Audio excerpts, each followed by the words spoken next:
आज का मेरा टॉपिक है हमल में शुगर का हो जाना, यानी कि जेस्टेशनल डायबिटीज मेलाइटस।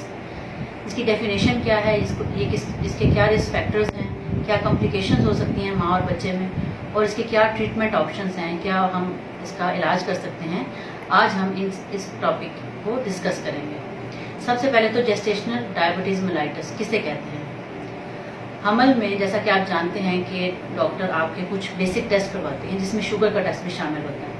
तो अगर हमल वाली खातून का शुगर के टेस्ट में उसकी रिपोर्ट जो है वो अब नॉर्मल आए, नॉर्मल लेवल से ज़्यादा उसका शुगर आए, तो हम कहते हैं कि ये इसको जेस्टेशनल डायबिटीज़ मेलाइटस होती है।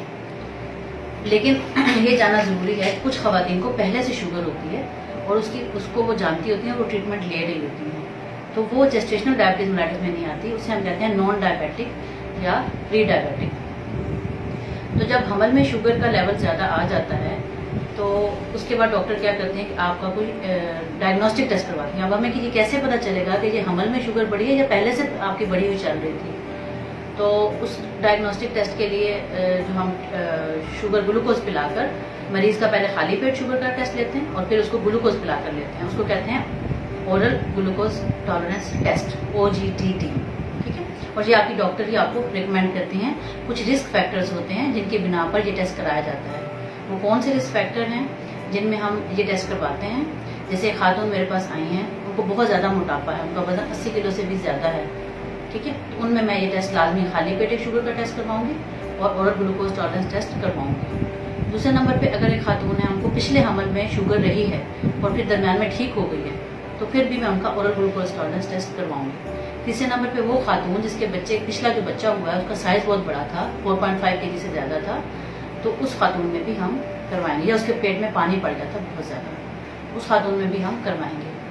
और चौथे नंबर पे जिनकी फैमिली में शुगर होती है, जैसे खातून है उसके अब्बू को भी शुगर है, अम्मी को भी शुगर है, फैमिली में फर्स्ट डिग्री रिलेटिव्स भी आते हैं, यानी कि बहन भाई, खाला, मामू, चाचू, फूफो, ये सब फर्स्ट डिग्री रिलेटिव्स हैं, तो ये फैमिली में शामिल होते हैं। तो अगर आपकी फैमिली में शुगर है तो आपको एक तो खाली पेट शुगर का टेस्ट होगा और ये ओरल ग्लूकोज टॉलरेंस टेस्ट हम करवाते हैं डायग्नोज करने के लिए कि हमल में शुगर तो नहीं होगी। और ये आपको हमल के हम चौथे महीने में या 5वें महीने में करवा सकते हैं, क्योंकि ज़्यादातर लोगों को शुगर हमल के चौथे या 5वें महीने में 20 वीक्स के बाद होती है। ठीक है, तो उसके बाद अब हमने डायग्नोज कर लिया कि खातून को शुगर हो गई है, तो इसकी क्या कॉम्प्लिकेशंस हो सकती हैं, बच्चे पे क्या असर हो सकता है, माँ पे क्या असर हो सकता है। सबसे पहले हम बच्चे पे डिस्कस करेंगे। सबसे पहला जो रिस्क बच्चे को होता है वो ये होता है कि मिसकैरेज का रिस्क है, बच्चा ज़ाया हो सकता है अगर शुगर कंट्रोल नहीं है तो। दूसरे नंबर पे जो है नुक्स वाला बच्चा हो सकता है, जैसे दिमाग का नुक्स हो सकता है, न्यूरल ट्यूब डिफेक्ट हो सकते हैं, दिल का नुक्स हो सकता है। ठीक है, तीसरे नंबर पे क्या होता है कि जो बच्चा वो उसकी ग्रोथ नॉर्मल से ज़्यादा होती है, क्योंकि माँ का लबलबा बहुत ज़्यादा इंसुलिन प्रोड्यूस कर रहा होता है, तो बच्चे की ग्रोथ फैक्टर्स बढ़ जाते हैं, उसकी ग्रोथ ज़्यादा होती है, यानी वो गुड साइज बेबी पैदा होता है, उसका नॉर्मल से ज़्यादा वजन होता है और उसका पानी भी ज़्यादा होता है।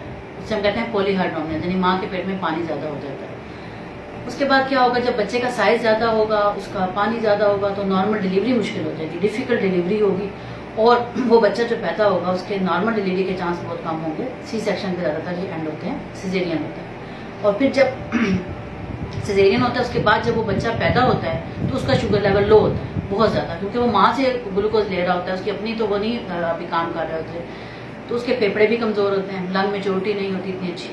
तो वो बच्चा जो है उसको फ़ौरन न्यूनेटोलॉजिस्ट को, यानी बच्चों के स्पेशलिस्ट डॉक्टर को दिखाना ज़रूरी है, ताकि वो उसकी ग्लूकोज को मॉनिटर करे और उसको ट्रीटमेंट दे, वरना ऐसे बच्चों की अर्ली न्यूनेटल डेथ हो जाती है, यानी कि शुरू में एक चंद घंटों में डेथ होने का रिस्क होता है। इसके अलावा शुगर अनकंट्रोल हो तो माँ के पेट में भी बच्चा फोत हो सकता है। और माँ को क्या प्रॉब्लम्स हो सकते हैं, सबसे पहले आप ये देखें कि अगर उसका मोटापा ज़्यादा है माँ का और उसके बाद बच्चा भी गुड साइज का है, तो उसकी नॉर्मल डिलीवरी मुश्किल हो जाती है, बहुत कॉम्प्लिकेटेड हो जाती है।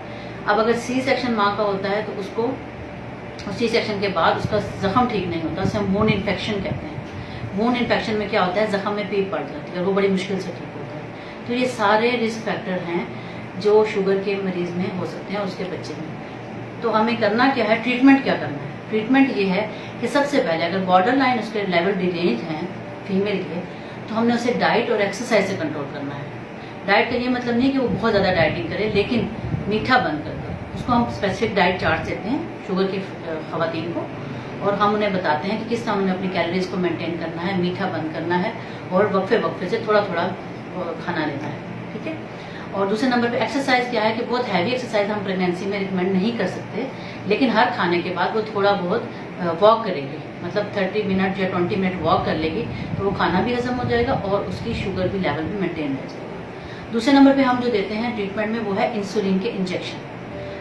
2-3 तरह के इंसुलिन रिजीम्स हैं जो डॉक्टर की रिकमेंडेशन पे ही हम दे सकते हैं, और वो आपकी क्वालिफाइड जो कंसल्टेंट गायनेकोलॉजिस्ट डॉक्टर है वही रिकमेंड कर सकती है। तीसरे नंबर पे क्या चीज़ है, आजकल कुछ टैबलेट्स भी आई हैं जो कि सेफ हैं और वो भी हम ड्यूरिंग प्रेगनेंसी दे सकते हैं। उनमें ग्लूकोफेज है और एक और क्लिबिनक्लेमाइड है, लेकिन वो भी डॉक्टर की रिकमेंडेशन पे गोली देनी चाहिए, वरना ज़्यादातर इंसुलिन का ही यूज़ होता है क्योंकि उससे कंट्रोल अच्छा होता है इंसुलिन के इंजेक्शन से। अब हमारी खवातीन में प्रॉब्लम क्या होता है कि डेली जो इंसुलिन इंजेक्शन लगना होता है वो उसको लगाने का तरीका ठीक नहीं होता। ये भी अपने मॉलिज से, अपने डॉक्टर से ज़रूर सीखना चाहिए कि सही तरीके से इंसुलिन कैसे लगानी है और उसकी कोल्ड चेन कैसे मेंटेन करनी है, उसको फ्रिज में रखना होता है। जब इंसुलिन फ्रिज में नहीं रखी होगी तो उसका इफेक्ट खत्म हो जाएगा, आपकी शुगर कंट्रोल नहीं होगी। दूसरा, अगर आप सही तरीके से नहीं लगाएंगे तब भी कंट्रोल नहीं होगा। तो अपने डॉक्टर से ज़रूर सीखें कि कब लगानी है, खाने से कितनी देर पहले लगानी है और उसको कैसे, उसको मॉनिटर कैसे करना है। ग्लूकोमीटर एक छोटी सी डिवाइस होती है जो हम मरीज से कहते हैं कि अगर वो अपने घर में रख ले और घर में डेली चेक करता रहे तो वो शुगर मॉनिटर हो सकती है। जिन लोगों के लेवल बहुत ज़्यादा हाई होते हैं उनको हम हॉस्पिटल में एडमिट करके उनके 6 लेवल करवाते हैं, खाने से पहले, खाने के बाद, नाश्ते से पहले, नाश्ते के बाद, और रात के खाने से पहले और रात के खाने के बाद। ये उन लोगों के हैं जिनको कॉम्प्लिकेशंस आ रही होती हैं और शुगर कंट्रोल नहीं हो रही होती। लेकिन आम रूटीन में एक खातून अगर जिसकी शुगर कंट्रोल में है वो अपना एक डेली बेसिस पे या अल्टरनेटिव पे अपने घर में चेक कर सकती है, खाली पेट भी शुगर चेक कर सकती है और खाने के बाद भी, और उसको नॉर्मल लेवल समझा दी जाते हैं कि ये नॉर्मल है, इससे ज़्यादा होगा तो आपको डॉक्टर से रुजू करना है। आखिर में मैं ये कहना चाहूँगी कि जिन लोगों की फैमिली में शुगर है और जिन लोगों को मोटापा है, और हम जो एशिया के लोग हैं हमें 11 फोल्ड ज़्यादा रिस्क है डायबिटीज़ का, हमारे यहाँ ज़्यादा पॉपुलेशन है डायबिटिक, तो हमें इस चीज़ की बहुत ख्याल करना चाहिए क्योंकि ये माँ और बच्चे दोनों की सेहत के लिए ज़रूरी है कि शुगर लेवल कंट्रोल हो। और एक खातून अगर उसको पहले से शुगर है तो उसको प्रेगनेंसी करनी ही नहीं चाहिए जब तक उसकी शुगर कंट्रोल नहीं होती, क्योंकि अगर वो अनकंट्रोल लेवल पे शुगर के अनकंट्रोल लेवल पे प्रेगनेंसी करेगी तो बच्चे में नुक्स होने के और बच्चे ज़ाया होने के जो अंदेशा है वो बढ़ जाएगा। तो एक हम टेस्ट करवाते हैं कि शुगर कंट्रोल है या नहीं, उसे हम कहते हैं HbA1c। HbA1c जो है वो 6.5 उसकी कट ऑफ लिमिट है। अगर वो उससे ज़्यादा होगा तो आपको प्रेगनेंसी करनी ही नहीं चाहिए अगर आपको पहले से शुगर है, और उसको कंट्रोल करके फिजिशियन से अपने कंट्रोल करवा के शुगर को उसके बाद प्रेगनेंसी में आना चाहिए। अब एक पेशेंट है, उसको सिर्फ हमल में शुगर हुई है, बाद में वो कहती है कि मुझे ठीक हो जाती है, तो कैसे पता चलेगा कि बाद में वो ठीक हो जाती है? हम उसकी डिलीवरी के 6 हफ्ते बाद उसका खाली पेट शुगर का लेवल करवाएंगे और HbA1c करवाएंगे। अगर वो 90 दिन नॉर्मल लिमिट होगा तो हम कहेंगे कि हाँ जी जेस्टेशनल डायबिटीज मेलाइटस थी, अब आप ठीक हैं, लेकिन इस खातून को अगले 10 साल में शुगर होने का खतरा होता है, इसलिए उसको अपनी डाइट और एक्सरसाइज पे ज़रूर तवज्जो देनी चाहिए। और जो बच्चे शुगर वाली माओं के पैदा होते हैं उनको भी ओबेसिटी का यानी कि मोटापे का खतरा होता है, और एडल्ट लाइफ में यानी कि जवानी में शुगर होने का खतरा होता है। तो इन बच्चों की डाइट पे भी शुरू से तवज्जो देनी चाहिए। मुझे उम्मीद है आज का टॉपिक आपके लिए बहुत फ़ायदेमंद साबित होगा।